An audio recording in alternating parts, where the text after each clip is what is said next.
Hey, it's Fuzzy. Okay, you guys, RV screen door handles. Now, the reason I wanted a handle on this door is, you always open this door like this, right?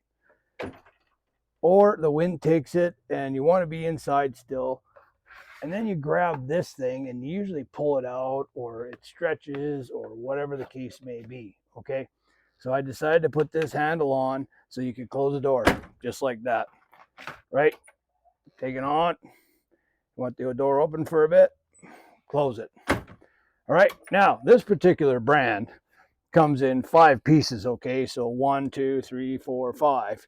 And then it's all disassembled, and then you want to mark out where you want to go with the frame and everything, and then put it on the ground and mark it, right here. And then you have to pre-drill these holes in the back, and they provide you screws, which are the Phillips screwdriver. I suggest you go to a Robertson, and makes it way easier. Okay, so I swapped all the screws out and went with Robertson and what I had.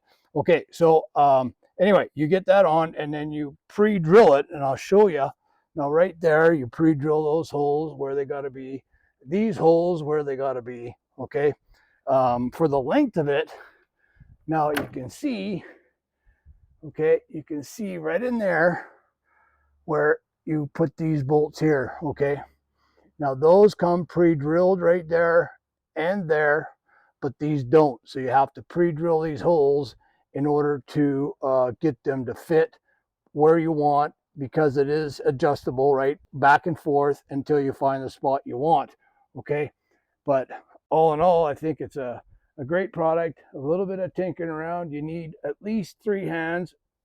4 is better, and get yourself another human in there to hold the door and hold everything else and go from there. But all in all, good product. I'm happy with it. Take care.